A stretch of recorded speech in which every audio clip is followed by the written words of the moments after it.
Good afternoon to everybody. I'd like to dedicate this Dvar Torah to the late husband of Elizabeth Dorfman, Eliyahu ben Chaim, first husband who was killed at Kiddush Hashem in an anti-Semitic attack.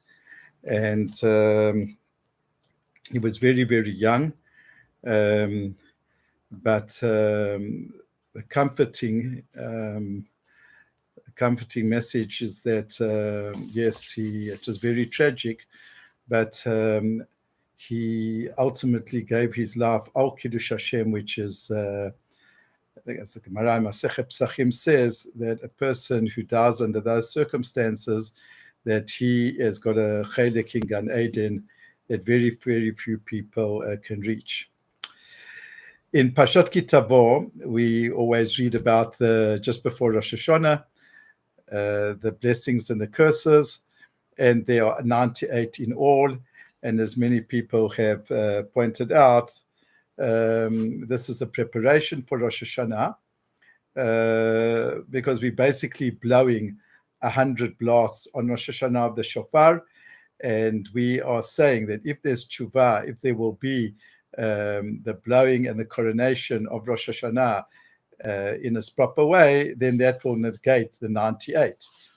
Before Shavuot, we also read the Tochacha, but there's 49 curses, and there again, the 49 curses are negated by the 49 days in between Pesach and between Shavuot. As I say, we always read Bechukotai just before Shavuot, that if we have the Kabbalat Torah as it is, then the Jewish people avoid, chas v'chalila, the curses of Hashem.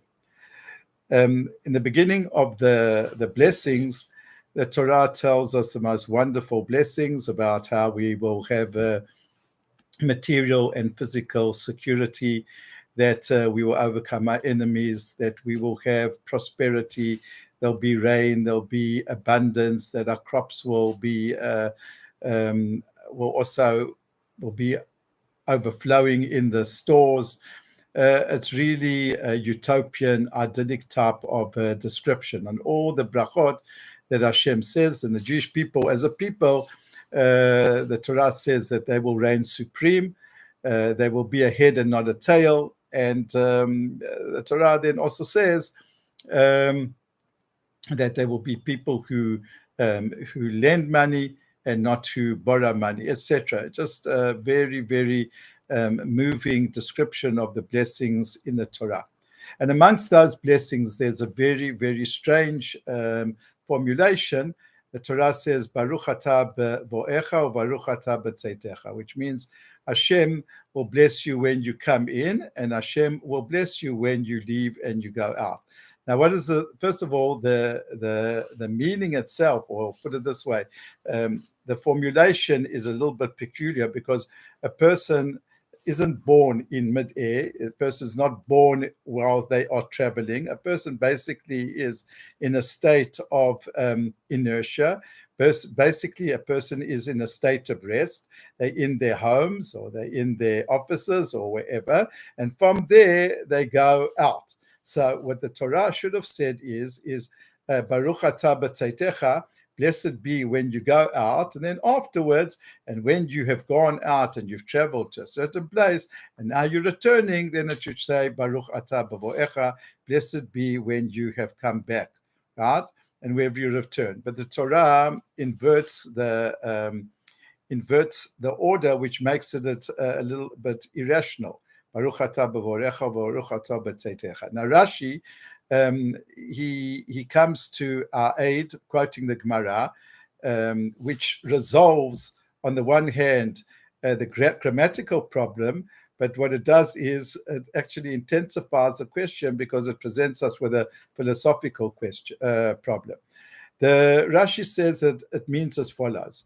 Hashem is saying, blessed be you when you come into this world. In other words, so now we've solved the problem. We're referring to that a person was in another place. In other words, his soul was in Olam Haba. Then he was created. That soul was given a body, and the two merged. So this Baruch atah b'boecha, blessed be when you come from that world into this world, and you are now a combination of body and soul. And now we have to work in this world, keeping Torah and mitzvot, and bringing the world to its fulfillment. And then we end off, Baruch atah b'tzeitecha, and when you leave this world and you go back now to the world where you came from, in other words, Olam Haba, Be'ezrat Hashem, you should also be blessed. And in the language of Rashi, quoting the Midrash, Halabai, Hashem is saying, I only wish that the way that you came into this world, that we came in pure, that we came unstained, that we came as basically a good, pure soul, that's the way that we went out, that we go out, that we come back into Olam Haba with that sense of purity, spirituality, and goodness that when we left Olam Haba.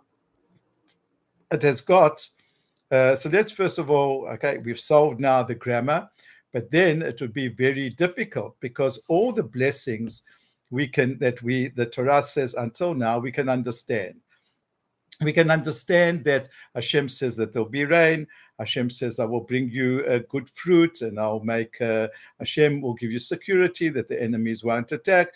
We can understand that Hashem will make us a very wealthy nation, so we'll lend money and not borrow money. All this is understood. But when we're speaking now about a blessing, when we're saying now that Hashem will bless us, that when we come into the world, we will be pure, and that when we go out from this world, we'll also be pure, right? That we'll be blessed because we'll be spiritually pure and good people. Well, that's a problem. That's a problem because we know that Hashem doesn't give such blessings. Because as the Gemara famously says, Hakol bidei shamayim chutz miyirat shamayim. All is in the hands of heaven, excepting for the awe of heaven. In other words, Hashem determines basically everything.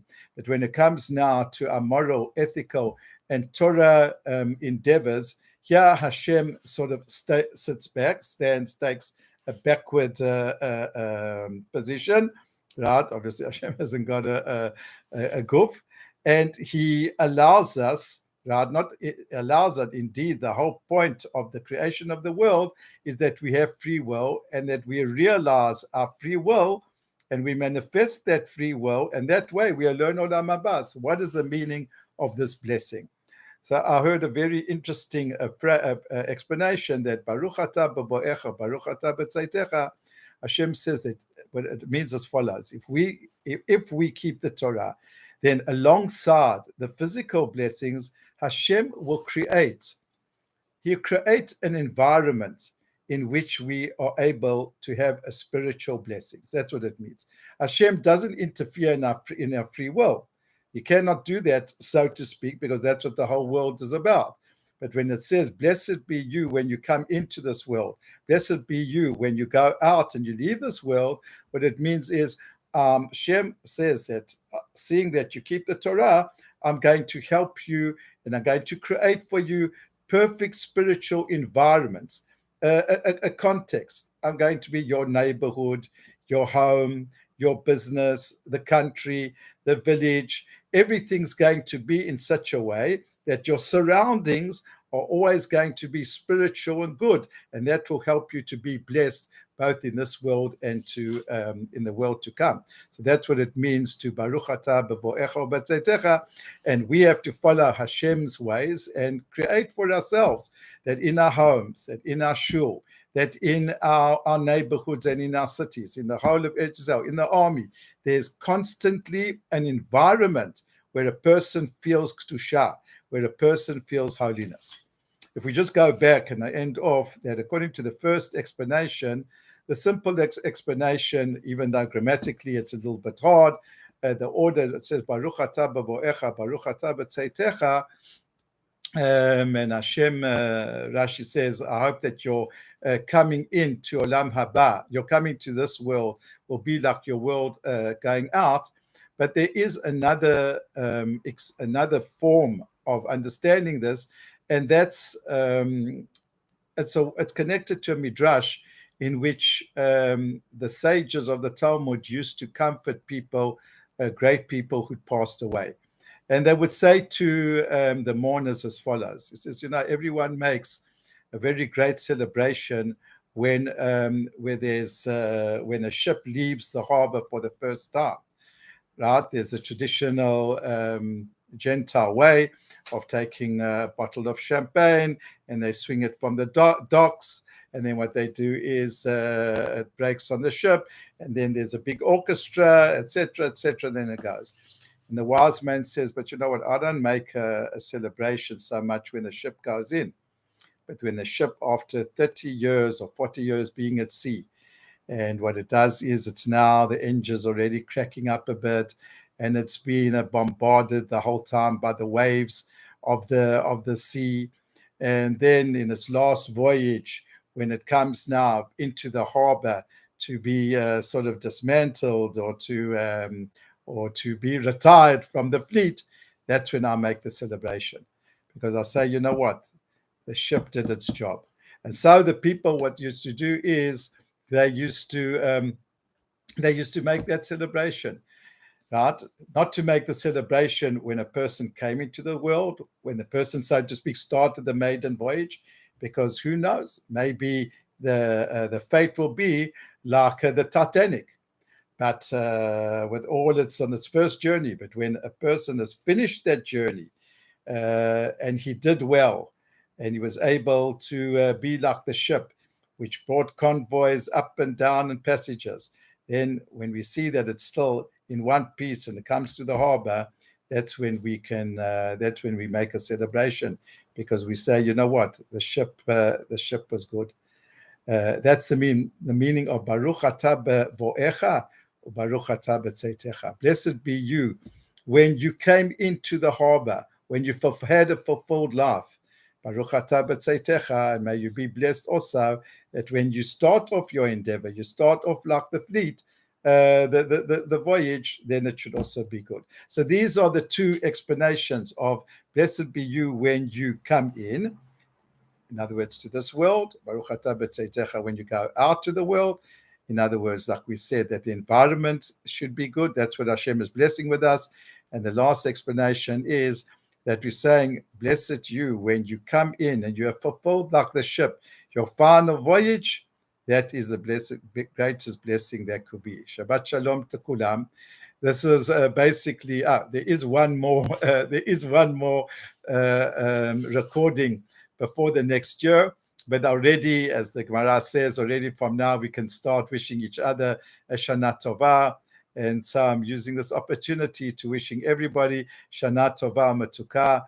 And we'll meet Bezat Hashem next week for the last recording of this cycle of the short Divrei Torah, right, for Tafshin Pei Aleph. Shabbat Shalom.